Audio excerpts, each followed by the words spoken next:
하나님의 뜻을 진정 헤아리게 하는 작품, 레프 톨스토이의 두 노인입니다. 두 노인이 예루살렘으로 성지 순례를 떠나게 되었습니다. 술, 담배를 하지 않을 뿐더러 태어나서 단 한 번도 욕을 한 적이 없는 고지식한 예핌이라는 부자 노인과 보드카를 좋아하고 언제나 끊어야지 맹세하면서도 코담배를 끊지 못하는, 그리고 노래 부르기를 좋아하는 예리세이라는 노인이었습니다. 진작에 순례를 떠났어야 했지만 부자인 예핌 노인 때문에 출발이 많이 늦춰졌습니다. 예핌은 공사를 맡고 있었는데 아들에게 맡기고 가는 것보다 자신이 직접 나서서 해야 직성이 풀리기 때문이었습니다. 영혼보다 더 소중한 것은 없다네. 공사보다 영혼이 먼저 틀이 잡혀야 순서가 아니겠나?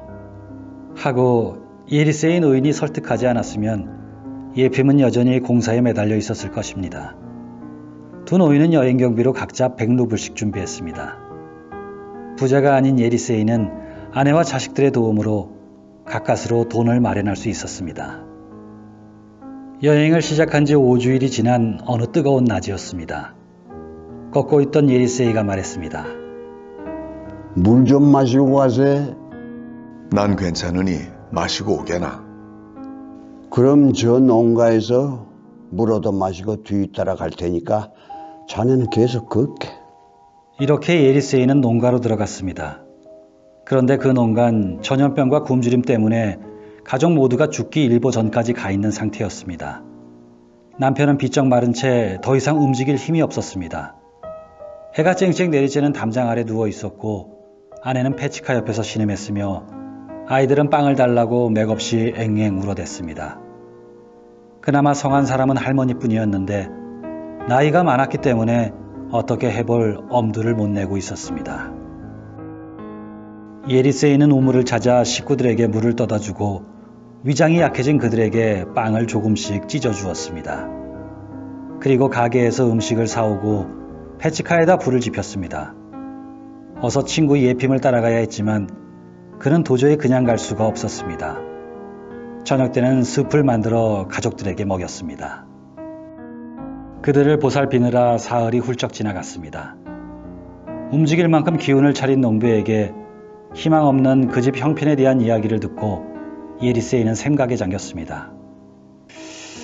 이야, 이 가족은 어떻게 살아야 한단 말인가? 응? 땅이 저당 잡혀 있어. 일거리도 먹을 것도 없어. 내가 이대로 가면 이들은 또다시 굶주리고 보잘것없는 병에 쓰러져 버릴 것이야. 이거 제대로 붙잡혔네. 응? 예리세이, 이제 어쩔 셈이냐?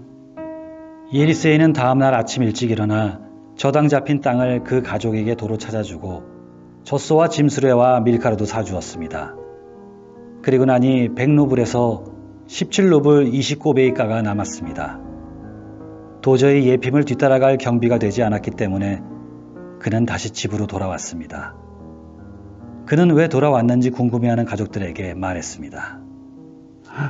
길이 어긋나 예핌도 놓쳐버리고 돈도 모두 잃어버렸어. 순전히 내 탓이니 걱정하지 말거라. 한편 예핌 노인은 예리세이가 뒤따라오지 않는 것을 걱정하면서 예루살렘에 당도했습니다. 그는 순례자들과 함께 마리아가 머물렀던 방에 가서 기도를 드리고 야곱의 교회도 둘러보았습니다. 그러던 중에 예핌은 같은 여인숙에 묵던 순례자에게 1루블을 빌려주었는데 순례자는 예핌과 같이 성지를 참관하고 돌아오더니만 자기 옷을 이리저리 뒤지며 투덜거렸습니다.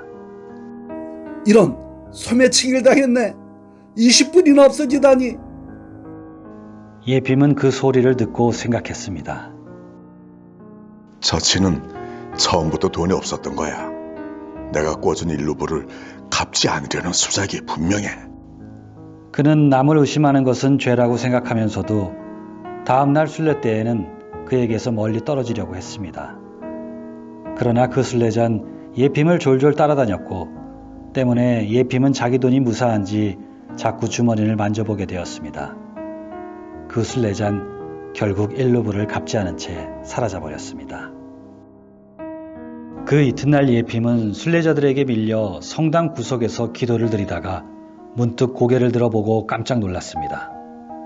예리세이가 머리에 후광을 받으며 제단 앞에 팔을 벌리고 서 있기 때문이었습니다.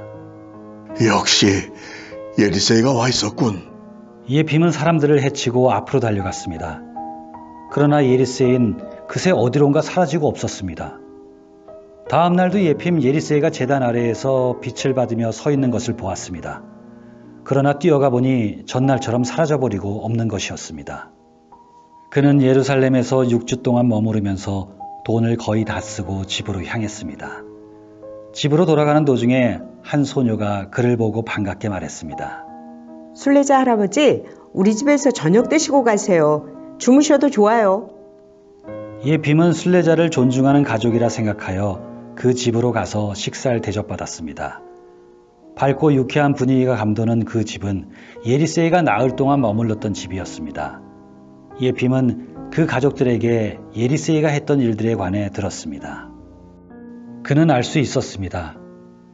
예루살렘엔 자신이 먼저 갔지만 사실은 예리세이가 자신을 훨씬 더 앞섰던 것입니다. 자신은 신에게 기도를 올렸을 뿐이지만 예리세이는 신이 원하는 일을 한 것입니다. 예루살렘에서 후광을 받으며 서 있던 예리세이의 모습은 분명 헛것이 아니었습니다. 집으로 돌아와서 예핌은 잘 다녀왔냐며 반갑게 자신을 맞는 예리세이에게 말했습니다. 몸은 갔다 왔지. 오다가 자네 얘기를 들었네. 자네는 몸은 안 갔지만 영원히 예루살렘까지 다녀왔더군.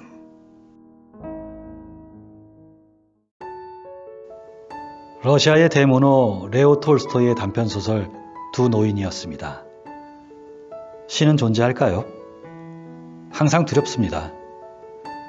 파스칼은 팡세에서 이렇게 말했습니다. 신이 있다는 쪽에 내기를 걸어라. 내기에서 이겼을 때 얻는 것이 무한한 행복이고 졌을 때 얻는 것은 아무것도 없다면 이런 내기에선 망설일 필요가 없다. 모든 것을 내던져라. 신이 있는지 없는지는 모르겠습니다. 본 적이 없으니까요. 그래도 믿어야겠습니다.